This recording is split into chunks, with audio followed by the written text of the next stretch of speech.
Madam तुसी पट्टी क्यों नहीं कड्डी गी विचों पेट तो? ਐਂ ਤਾਂ ਮੇਰੀ ਗੱਲ ਸੁਣ, सुनाओ। ਤੂੰ ਉਹ ਸਿਲਾਈ ਚਲਾਉਣੀ ਜਾਣਦੀ ਹੈ ਨਾ ਮਸ਼ੀਨ? केड़ी मशीन? ਮਸ਼ੀਨ ਨਹੀਂ ਆਪਾਂ ਕੱਪੜੇ ਸਿਉਂਦੇ ਹੁੰਦੇ, ਜਾਣਦੀ ਹੋਏਗੀ। हाँ जी जानते हैं। ਹਾਂ, ਇੱਕ ਸੂਈ ਲੈ ਲਾ, ਗੰਢੂਈ ਲਈ। मेरे नाल फालतू गल्लां नहीं छोड़, मेरी जेड़ी गल गंदोई ओदे ते आंदो। ਗੰਢੂਈ ਸੂਈ ਲੈ ਤੇ ਵਿੱਚ ਵੱਡਾ ਧਾਗਾ ਪਾ ਤੇ ਸਿਉਂ ਲਾ। हेलो ਇੱਕ ਡਾਕਟਰ ਨੂੰ ਪਰਮਾਤਮਾ ਦਾ ਦੂਜਾ ਦਰਜਾ ਦਿੱਤਾ ਜਾਂਦਾ ਹੈ ਕਿਉਂਕਿ ਮਰੀਜ਼ ਦੀ ਜੋ ਜਾਨ ਹੁੰਦੀ ਹੈ ਉਹ ਡਾਕਟਰ ਦੇ ਹੱਥਾਂ ਦੇ ਵਿੱਚ ਹੁੰਦੀ ਹੈ। ਪਰ ਫਰੀਦਕੋਟ ਦੇ ਇੱਕ ਲੇਡੀ ਡਾਕਟਰ ਦਾ ਬਹੁਤ ਹੀ ਹੈਰਾਨ ਕਰ ਦੇਣ ਵਾਲਾ ਕਾਰਨਾਮਾ ਸਾਹਮਣੇ ਆਇਆ ਹੈ ਕਿਉਂਕਿ ਲੇਡੀ ਡਾਕਟਰ ਦੇ ਵੱਲੋਂ ਇੱਕ ਔਰਤ ਦਾ ਆਪਰੇਸ਼ਨ ਕੀਤਾ ਜਾ ਰਿਹਾ ਸੀ ਪਰ ਉਸ ਦੇ ਜ਼ਖਮਾਂ ਦੇ ਵਿੱਚ ਪੱਟੀ ਛੱਡ ਦਿੱਤੀ ਜਾਂਦੀ ਹੈ। ਇੱਥੋਂ ਤੱਕ ਕਿ ਟਾਂਕੇ ਵੀ ਸਹੀ ਢੰਗ ਦੇ ਨਾਲ ਨਹੀਂ ਲਗਾਏ ਜਾਂਦੇ, ਜਿਸ ਤੋਂ ਬਾਅਦ ਉਸ ਮਰੀਜ਼ ਨੂੰ ਐਲਰਜੀ ਹੁੰਦੀ ਹੈ ਅਤੇ ਦੁਬਾਰਾ ਉਸ ਡਾਕਟਰ ਨਾਲ ਗੱਲਬਾਤ ਕੀਤੀ ਜਾਂਦੀ ਹੈ ਤਾਂ ਆਪਣੀ ਗਲਤੀ ਮੰਨਣ ਦੀ ਬਜਾਏ ਇਹ ਲੇਡੀ ਡਾਕਟਰ ਫੋਨ ਤੇ ਇਹ ਕਹਿੰਦੀ ਵਿਖਾਈ ਦਿੰਦੀ ਹੈ ਕਿ ਤੁਹਾਨੂੰ ਕੱਪੜੇ ਸਿਉਣੇ ਆਉਂਦੇ ਨੇ, ਸੂਈ ਤੇ ਕੰਧੂਈ ਚੱਕੋ ਤੇ ਆਪਣੇ ਟਾਂਕੇ ਸੀ ਲਵੋ। ਉਂਝ ਤਾਂ ਸਾਡੇ ਸਮਾਜ ਵਿੱਚ ਡਾਕਟਰ ਨੂੰ ਰੱਬ ਦਾ ਦਰਜਾ ਦਿੱਤਾ ਜਾਂਦਾ ਹੈ ਕਿ ਇੱਕ ਪਰਮਾਤਮਾ ਜਾਨ ਦਿੰਦਾ ਹੈ ਤੇ ਦੂਜਾ ਪਰਮਾਤਮਾ ਡਾਕਟਰ ਜੋ ਜਾਨ ਬਚਾਉਂਦਾ ਹੈ। ਪਰ ਕਲਯੁਗ ਦੇ ਇਸ ਦੌਰ ਦੇ ਵਿੱਚ ਕਈ ਡਾਕਟਰ ਪੈਸਿਆਂ ਦੇ ਪਿੱਛੇ ਇੰਨੇ ਅੰਨੇ ਹੋ ਚੁੱਕੇ ਨੇ ਕਿ ਉਹ ਲੋਕਾਂ ਦਾ ਇਲਾਜ ਕਰਨ ਨੂੰ ਆਪਣਾ ਪਹਿਲਾ ਧਰਮ ਮੰਨਣ ਦੀ ਬਜਾਏ ਪੈਸਿਆਂ ਨੂੰ ਆਪਣਾ ਧਰਮ ਮੰਨਣ ਲੱਗ ਪਏ ਨੇ ਤੇ ਆਪਣੇ ਪੇਸ਼ੇ ਨੂੰ ਸਿਰਫ ਪੈਸੇ ਕਮਾਉਣ ਦਾ ਸਾਧਨ ਬਣਾ ਕੇ ਲੋਕਾਂ ਦਾ ਸ਼ੋਸ਼ਣ ਕਰ ਰਹੇ ਨੇ। ਅਜਿਹਾ ਇੱਕ ਮਾਮਲਾ ਫਰੀਦਕੋਟ ਤੋਂ ਸਾਹਮਣੇ ਆਇਆ ਹੈ ਜਿੱਥੇ ਕਿ ਸਿਵਲ ਹਸਪਤਾਲ ਦੇ ਵਿੱਚ ਤੈਨਾਤ ਇੱਕ ਲੇਡੀ ਡਾਕਟਰ ਦੇ ਵੱਲੋਂ ਇੱਕ ਨਿੱਜੀ ਹਸਪਤਾਲ ਵਿੱਚ ਇੱਕ ਔਰਤ ਦਾ ਆਪਰੇਸ਼ਨ ਕੀਤਾ ਗਿਆ ਤੇ ਲਾਪਰਵਾਹੀ ਵਰਤੀ ਗਈ ਤੇ ਲਾਪਰਵਾਹੀ ਵੀ ਇਹ ਸੀ ਕਿ ਇੱਕ ਪੱਟੀ ਮਰੀਜ਼ ਦੇ ਜ਼ਖਮ ਦੇ ਅੰਦਰ ਹੀ ਰਹਿ ਗਈ ਅਤੇ ਉਸ ਦੇ ਜ਼ਖਮ ਨੂੰ ਸਹੀ ਢੰਗ ਦੇ ਨਾਲ ਟਾਂਕੇ ਵੀ ਨਹੀਂ ਲਗਾਏ ਗਏ। ਇਸ ਗੱਲ ਦਾ ਪਤਾ ਉਦੋਂ ਚੱਲਿਆ ਜਦੋਂ ਮਰੀਜ਼ ਨੂੰ ਇਨਫੈਕਸ਼ਨ ਦੇ ਨਾਲ ਤਾਰੀਫ ਹੋਈ ਤਾਂ ਉਹਨਾਂ ਕਿਸੇ ਦੂਜੇ ਡਾਕਟਰ ਨੂੰ ਚੈੱਕ ਕਰਵਾਇਆ ਤਾਂ ਇਸ ਸਾਰੀ ਘਟਨਾ ਬਾਰੇ ਉਹਨਾਂ ਨੂੰ ਪਤਾ ਲੱਗਿਆ।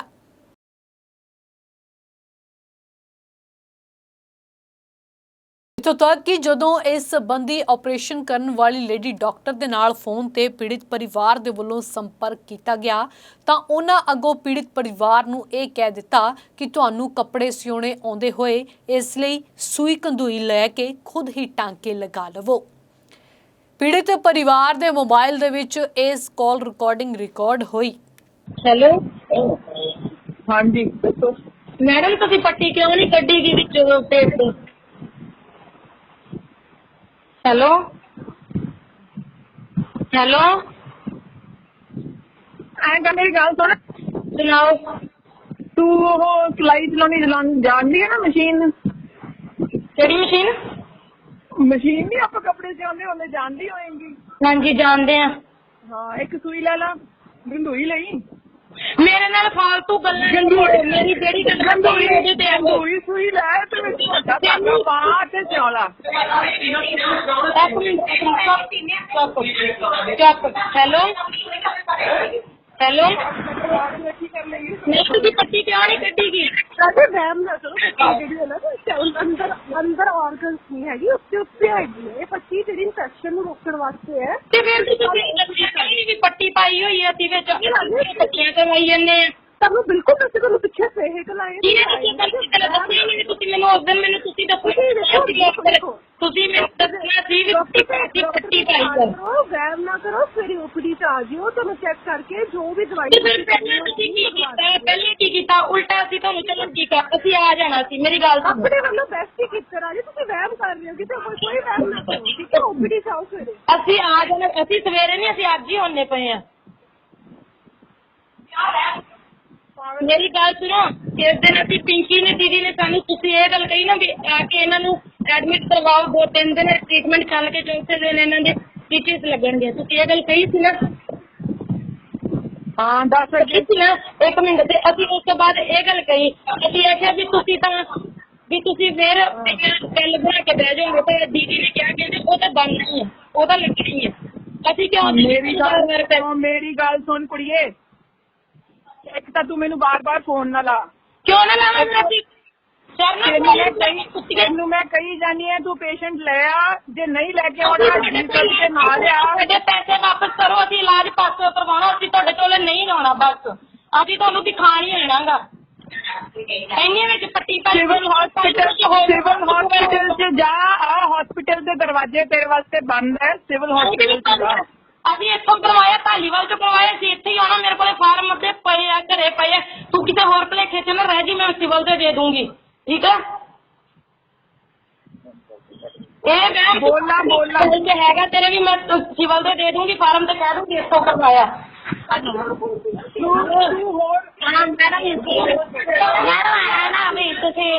ਕੀਤਾ ਨਾ ਆਪਰੇਸ਼ਨ ਤੇ ਚੱਜ ਨਾ ਕਰੋ ਖਾਂਦਾ। ਹੁਣ ਮੈਂ ਵੀ ਤਾਂ ਕਰਾ ਕੇ ਆਈ ਹਾਂ, ਮੇਰਾ ਵੇਲਾ ਏਡਾ ਵਧੀਆ ਆਪਰੇਸ਼ਨ ਹੋਇਆ ਹੈ।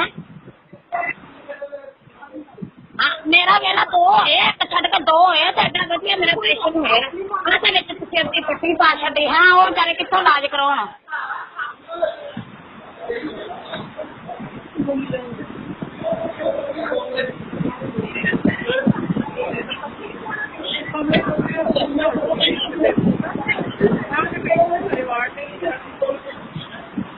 ਹਾਲਾਂਕਿ ਹਮਦਰਦ ਟੀਵੀ ਇਸ ਆਡੀਓ ਦੀ ਪੁਸ਼ਟੀ ਨਹੀਂ ਕਰਦਾ, ਪਰ ਪੀੜਿਤ ਔਰਤ ਦੇ ਬੱਚਿਆਂ ਦਾ ਇਹੀ ਕਹਿਣਾ ਹੈ ਕਿ ਉਹਨਾਂ ਦੀ ਮਾਤਾ ਦਾ ਕੁਝ ਦਿਨ ਪਹਿਲਾਂ ਬੱਚੇਦਾਨੀ ਦੀ ਪੱਥਰੀ ਦਾ ਆਪਰੇਸ਼ਨ ਧਾਲੀਵਾਲ ਹਸਪਤਾਲ ਫਰੀਦਕੋਟ ਵਿਖੇ ਕਰਵਾਇਆ ਗਿਆ ਸੀ, ਜਿੱਥੇ ਲੇਡੀ ਡਾਕਟਰ ਜੋ ਖੁਦ ਸਿਵਲ ਹਸਪਤਾਲ ਵਿੱਚ ਨੌਕਰੀ ਕਰਦੀ ਹੈ, ਉਹਨਾਂ ਨੇ ਆਪਰੇਸ਼ਨ ਕੀਤਾ ਸੀ, ਪਰ ਡਾਕਟਰ ਦੇ ਵੱਲੋਂ ਇਹ ਲਾਪਰਵਾਹੀ ਵਰਤਦੇ ਹੋਏ ਪੱਟੀ ਵੀ ਜ਼ਖਮ ਦੇ ਅੰਦਰ ਛੱਡ ਦਿੱਤੀ ਗਈ ਤੇ ਜ਼ਖਮਾਂ ਨੂੰ ਵੀ ਸਹੀ ਢੰਗ ਦੇ ਨਾਲ ਟਾਂਕੇ ਨਹੀਂ ਲਗਾਏ ਗਏ। ਬੱਚੀ ਕੀ ਨਾਮ ਤੁਹਾਡਾ? ਕੁਲਦੀਪ ਕੌਰ। ਕੀ ਗੱਲ ਹੋਈ ਹੈ ਤੁਹਾਡੇ ਪਰਿਵਾਰ ਨਾਲ? ਕੀ ਗੱਲ? ਅਸੀਂ ਧਾਲੀਵਾਲ ਹਸਪੀਟਲ 'ਚੋਂ ਮੰਮਾ ਦਾ ਆਪਰੇਸ਼ਨ ਕਰਵਾਇਆ ਸੀਗਾ ਤੇ ਉਹਨਾਂ ਨੇ ਧਾਲੀਵਾਲ ਹਸਪੀਟਲ ਵਾਲਿਆਂ ਨੇ ਪਹਿਲਾਂ ਸਾਡੇ ਤੋਂ 20,000 ਕਿਹਾ ਕਿ ਕਹਿੰਦੇ ਸਾਰੇ ਮੈਡੀਸਨ ਦਾ ਖਰਚਾ ਪਾ ਕੇ ਸਾਰਾ ਤੁਹਾਡਾ 20,000 ਟੋਟਲ ਖਰਚਾ ਹੋਊਗਾ। ਆਪਰੇਸ਼ਨ ਤੋਂ ਬਾਅਦ ਉਹਨਾਂ ਨੇ ਸਾਨੂੰ 5,000 ਦੀ ਫੇਰ ਡਿਮਾਂਡ ਕੀਤੀ, ਅਸੀਂ ਉਹ ਵੀ ਉਹਨਾਂ ਨੂੰ ਪੇ ਕੀਤਾ ਜੀ। ਤੇ ਉਸ ਤੋਂ ਬਾਅਦ ਉਹ ਕਹਿ ਰਹੇ ਆ ਕਿ ਤੁਸੀਂ ਮੈਡੀਸਨ ਨਹੀਂ ਲੈ ਕੇ ਗਏ। ਮੈਡੀਸਨ ਅਸੀਂ 10 ਦਿਨਾਂ ਦੀ ਲੈ ਕੇ ਆਏ ਹਾਂ, ਸਾਡੇ ਕੋਲੇ ਮੈਡੀਸਨ ਦੇ ਬਿੱਲ ਵੀ ਪਏ ਆ। ਤੇ ਕਹਿੰਦੇ ਤੁਹਾਡਾ ਜਦੋਂ ਅਸੀਂ 11ਵੇਂ ਦਿਨ ਟਾਂਕੇ ਖਲਵਾਉਣ ਗਏ ਤਾਂ ਉਹ ਸਾਨੂੰ ਕਹਿੰਦੇ ਕਿ ਤੁਸੀਂ ਮੈਡੀਸਨ ਨਹੀਂ ਲੈ ਕੇ ਗਏ, ਪੂਰਾ ਬਿੱਲ ਨਹੀਂ ਪੇ ਕਰਕੇ ਗਏ ਸਾਨੂੰ, ਇਸੇ ਕਰਕੇ ਵੀ ਇਹ ਪ੍ਰੋਬਲਮ ਆਈ ਹੈ, ਇਨਫੈਕਸ਼ਨ ਹੋਈ ਹੈ, ਤੁਸੀਂ ਮੈਡੀਸਨ ਨਹੀਂ ਲਈ। ਮੈਡੀਸਨ ਅਸੀਂ ਲੈ ਕੇ ਆਏ ਹਾਂ, ਉਲਟਾ ਉਹ ਸਾਨੂੰ ਕਹਿ ਰਿਹਾ ਕਿ ਤੁਸੀਂ ਪੂਰਾ ਸਾਨੂੰ 25,000 'ਚ ਕੋਈ ਆਪਰੇਸ਼ਨ ਨਹੀਂ ਹੁੰਦਾ। ਅਸੀਂ ਉਹਨਾਂ ਨੂੰ ਇਹ ਕਿਹਾ ਵੀ ਤੁਸੀਂ ਸਾਨੂੰ ਪਹਿਲਾਂ ਦੱਸਣਾ ਸੀ ਵੀ 25 'ਚ ਨਹੀਂ ਹੁੰਦਾ, ਵੀ ਅਸੀਂ ਫਿਰ ਨਾ ਕਰਵਾਉਂਦੇ, ਕਿਤੋਂ ਹੋਰ ਕਰਵਾ ਲੈਂਦੇ। ਤਾਂ ਉਸ ਤੋਂ ਬਾਅਦ ਮੈਮ ਨੂੰ ਮੈਂ ਫ਼ੋਨ ਲਾ ਕੇ ਕੀਤਾ, ਅਸੀਂ ਇੱਥੋਂ ਮੁਦਕੀ ਤੋਂ ਦੁਬਾਰਾ ਟਾਂਕੇ ਲਗਵਾਏ ਆ, ਡਾਕਟਰ ਨੂੰ ਦਿਖਾਇਆ, ਉਹ ਕਹਿੰਦੇ ਇਨਫੈਕਸ਼ਨ ਬਹੁਤ ਆ। ਜਿਸ ਦਿਨ ਪੱਟੀ ਕੀਤੀ ਉਹਨਾਂ ਨੇ ਤਾਂ ਦੇਖਿਆ ਵਿੱਚ ਅੰਦਰ ਬਹੁਤ ਸਾਰੀ ਪੱਟੀ ਸੀਗੀ, ਉਹਨਾਂ ਨੇ ਦੁਬਾਰਾ ਕੱਢ ਕੇ ਦੁਬਾਰਾ ਸਟਿਚਸ ਲਗਾਏ ਆ। ਤੇ ਉਸ ਤੋਂ ਬਾਅਦ ਹੁਣ ਡੇਲੀ ਸਾਡਾ ਉਹ ਕਹਿੰਦੇ ਇਨਫੈਕਸ਼ਨ ਜ਼ਿਆਦਾ ਹੋਣ ਕਰਕੇ ਉਹ ਕਹਿੰਦੇ 10-12 ਦਿਨ ਤੁਹਾਡੇ ਡ੍ਰਿਪ ਲੱਗਣਗੇ, ਇੰਜੈਕਸ਼ਨ ਲੱਗਣਗੇ ਤੇ ਫਿਰ ਮਤਲਬ ਕਿ ਸਾਡਾ ਉਨਾ ਹੀ ਖਰਚਾ ਫਿਰ ਹੋ ਜਾਣਾਗਾ। ਤੇ ਬਾਕੀ ਮੈਂ ਮੈਮ ਨੂੰ ਕਾਲ ਕੀਤੀ, ਮੈਂ ਕਿਹਾ ਮੈਮ ਵੀ ਤੁਸੀਂ ਇੱਦਾਂ ਕੀਤਾ, ਉਹ ਕਹਿੰਦੇ 25,000 'ਚ ਆਪਰੇਸ਼ਨ ਨਹੀਂ ਹੁੰਦੇ। ਉਸ ਤੋਂ ਬਾਅਦ ਮੈਂ ਉਹਨਾਂ ਨੂੰ ਕਿਹਾ ਵੀ ਤੁਸੀਂ ਪੱਟੀ ਨਹੀਂ ਕੱਢੀ, ਉਹ ਕਹਿੰਦੇ ਕਿ ਤੁਸੀਂ ਐਂ ਕਰੋ ਸੂਈ ਲੈ ਲਓ ਤੇ ਖੁਦ ਸੀ ਲਓ। ਉਹਨਾਂ ਨੇ ਇਹ ਗੱਲ ਕੀਤੀ। ਸਟਿਚ ਪਹਿਲਾਂ ਕੀਤੇ ਸੀ, ਵਿਰਲੇ 3-4 ਸਟਿਚਸ ਹੀ ਲਗਾਏ ਸੀਗੇ। ਤੇ ਉਸ ਤੋਂ ਬਾਅਦ ਹੁਣ ਉਹਨਾਂ ਦੀ ਪ੍ਰੋਬਲਮ ਕਰਕੇ ਆ ਤਾਂ ਹੀ ਉਹਨਾਂ ਨੇ ਸਾਨੂੰ ਦੁਬਾਰਾ ਕਿਹਾ ਵੀ ਤੁਸੀਂ ਦੁਬਾਰਾ ਆ ਕੇ ਐਡਮਿਟ ਹੋਵੋ, 3 ਦਿਨ ਇਹਨਾਂ ਨੂੰ ਰੱਖਾਂਗੇ, ਚੌਥੇ ਦਿਨ ਸਟਿਚ ਲੱਗਣਗੇ। ਤੇ ਅਸੀਂ ਉਹਨਾਂ ਨੂੰ ਕਿਹਾ ਵੀ ਸਾਡਾ ਬਿੱਲ ਕਿੰਨਾ ਬਣੂਗਾ, ਉਹ ਕਹਿੰਦੇ ਉਹ ਤਾਂ ਖਰਚਾ ਹੋਣਾ ਹੀ ਆ ਜੀ ਦੁਬਾਰਾ ਤੋਂ। ਕੀ ਲੱਗਦਾ ਤੁਹਾਨੂੰ ਕਿ ਤੁਹਾਡਾ ਸਹੀ ਇਲਾਜ ਨਹੀਂ ਕੀਤਾ? ਨਹੀਂ ਜੀ, ਬਿਲਕੁਲ ਨਹੀਂ, ਕੇਅਰ ਵੀ ਨਹੀਂ ਕੀਤੀ ਗਈ, ਸਟਾਫ ਹੀ ਬਹੁਤ ਗੰਦਾ ਜੀ ਉੱਥੋਂ ਦਾ, ਕੇਅਰ ਨਹੀਂ ਕਰਦੇ, ਪੇਸ਼ੈਂਟ ਨੂੰ ਪੁੱਛਦੇ ਨਹੀਂ ਹੈਗੇ। ਧਾਲੀਵਾਲ ਹਸਪਤਾਲ ਹੈ ਕਿੱਥੇ? ਕੋਟਕਪੂਰਾ ਰੋਡ ਤੇ ਆ ਜੀ, ਨਹਿਰਾਂ ਕੋਲ। ਫਰੀਦਕੋਟ? ਹਾਂਜੀ ਫਰੀਦਕੋਟ। ਕੀ ਮੰਗ ਹੈ ਤੁਹਾਡੀ? ਸਾਨੂੰ ਇਨਸਾਫ ਮਿਲਣਾ ਚਾਹੀਦਾ, ਕਿਉਂਕਿ ਅੱਜ 20-25 ਦਿਨ ਹੋ ਚੱਲੇ ਆ ਮੰਮਾ ਨੂੰ ਪਿਆ ਨੂੰ, ਤਾਂ ਹਲੇ ਵੀ ਕੋਈ ਸੁਧਾਰ ਨਹੀਂ ਆ। ਹਲੇ ਉਹਨਾਂ ਨੇ ਕਿਹਾ ਹਲੇ 10-12 ਦਿਨ ਹੋਰ ਲੱਗਣਗੇ ਰਿਕਵਰੀ ਹੋਣ 'ਚ। ਅਵਤਾਰ ਸਿੰਘ ਸਰ। ਅਵਤਾਰ, ਕੀ ਗੱਲ ਕੀ ਹੋਈ ਹੈ ਤੁਹਾਡੇ ਨਾਲ? ਮੰਮਾ ਨੇ ਆਪਰੇਸ਼ਨ ਕਰਵਾਇਆ ਸੀਗਾ ਜੀ, ਕਿੱਥੋਂ? ਤੇ Faridkot Dhaliwal hospital police line ਦੇ ਸਾਹਮਣੇ। ਅੱਛਾ। ਤੇ ਉਹਨਾਂ ਨੇ ਲਾਪਰਵਾਹੀ ਨਾਲ ਜਮਾਂ ਖਰਾਬ ਕਰਤਾ ਆਪਰੇਸ਼ਨ ਜੀ। ਤੇ ਹੁਣ 15-20 ਦਿਨ ਹੋ ਗਏ ਮੰਮਾ ਮੰਜੇ 'ਤੇ ਪਏ ਆ ਜੀ, ਠੀਕ ਹੈ ਜੀ। ਤਾਂ ਹਜੇ 10-15 ਦਿਨ ਹੋਰ ਲੱਗਣਗੇ ਹਜੇ, ਕਿਉਂਕਿ ਅਸੀਂ ਹੁਣ ਮੈਡੀਸਨ ਸਾਈਡ ਤੋਂ ਲੈ ਰਹੇ ਹਾਂ ਹੋਰ ਕਿਤੋਂ।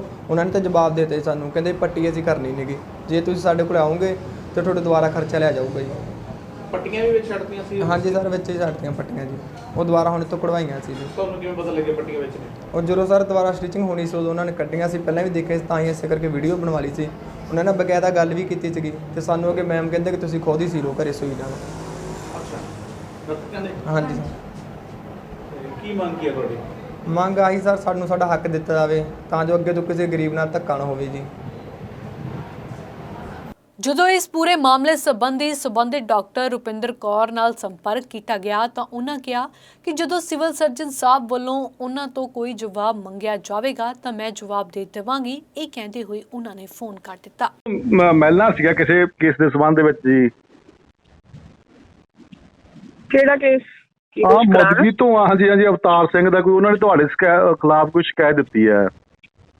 ਅੱਛਾ ਹਾਂਜੀ ਉਹਦੇ ਵਿੱਚ ਤੁਹਾਡਾ ਪੱਖ ਲੈਣਾ, ਕਿਉਂਕਿ ਤੁਹਾਡੇ ਤੋਂ ਐਲੀਗੇਸ਼ਨ ਆਏ ਵੀ ਇਹਨਾਂ ਨੇ ਆਪਰੇਟ ਸਹੀ ਨਹੀਂ ਕੀਤਾਗਾ। ਉਹ ਚੀਜ਼ ਤੁਹਾਡਾ ਪੱਖ ਲੈਣਾ ਸੀ ਬਸ। ਨਹੀਂ ਤੁਸੀਂ ਇਹ ਕਿੱਥੇ ਆਈ ਹੈ ਸ਼ਿਕਾਇਤ? ਇਹਨਾਂ ਨੇ ਐਸਐਮਓ ਨੂੰ ਦਿੱਤੀ ਹੈ ਜੀ। ਚਲੋ ਠੀਕ ਹੈ, ਸੌਰੀ ਸਿਵਲ ਸਰਜਨ ਨੂੰ। ਚਲੋ ਕੋਈ ਗੱਲ ਨਹੀਂ, ਜਦੋਂ ਲੈਟਰ ਕੱਢਣਗੇ ਸਿਵਲ ਸਰਜਨ ਸਰ ਉਦੋਂ ਆ ਜਾਏਗੀ ਜਵਾਬ ਥੱਲੇ ਵੀ, ਉਦੋਂ ਦੇਖ ਲਾਂਗੇ। ਨਹੀਂ ਮੈਨੂੰ ਪਤਾ ਗੱਲ ਕੀ ਆ, ਹੁਣ ਮੈਂ ਨਿਊਜ਼ ਚਲਾ ਰਿਹਾ ਸੀਗਾ, ਫਿਰ ਤੁਸੀਂ ਕੱਲ ਨੂੰ ਮੈਨੂੰ ਬਲੀਵ ਕਰੋ ਵੀ ਤੁਸੀਂ ਵੀ ਮੇਰਾ ਪੱਖ ਨਹੀਂ ਲਾਇਆਗਾ, ਇਸ ਲਈ ਮੈਂ ਤੁਹਾਨੂੰ ਕਿਹਾ ਜੀ।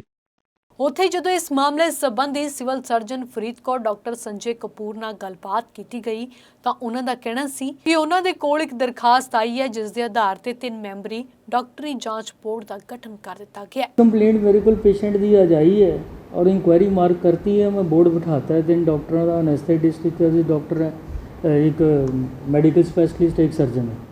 सो देखते हैं इंक्वायरी की रिपोर्ट आती है, तो जो भी होएगा एप्रोप्रिएट एक्शन लवांगे। ਸਵਾਲ ਇੱਥੇ ਇਹ ਖੜਾ ਹੋ ਜਾਂਦਾ ਹੈ ਕਿ ਜੇਕਰ ਪਰਮਾਤਮਾ ਦਾ ਦੂਜਾ ਰੂਪ ਡਾਕਟਰ ਹੀ ਇਸ ਤਰ੍ਹਾਂ ਦੀਆਂ ਲਾਪਰਵਾਹੀਆਂ ਵਰਤਣਗੇ, ਲਾਪਰਵਾਹੀ ਵਰਤਣ ਦੇ ਨਾਲ ਆਪਣੀ ਗਲਤੀ ਵੀ ਨਾ ਮੰਨਣਗੇ ਤੇ ਉਲਟਾ ਇਹ ਕਹਿੰਦੇ ਵਿਖਾਈ ਦੇਣਗੇ ਕਿ ਤੁਸੀਂ ਸੂਈ ਧਾਗੇ ਦੇ ਨਾਲ ਆਪਣੇ ਟਾਂਕੇ ਸਿਉਂ ਲਓ, ਤਾਂ ਅਜਿਹੇ ਡਾਕਟਰਾਂ ਨੂੰ ਤੁਸੀਂ ਕੀ ਆਖੋਗੇ? ਫਰੀਦਕੋਟ ਤੋਂ ਸੁਖਜਿੰਦਰ ਸਹੋਤਾ ਦੀ ਰਿਪੋਰਟ, ਹਮਦਰਦ ਟੀਵੀ।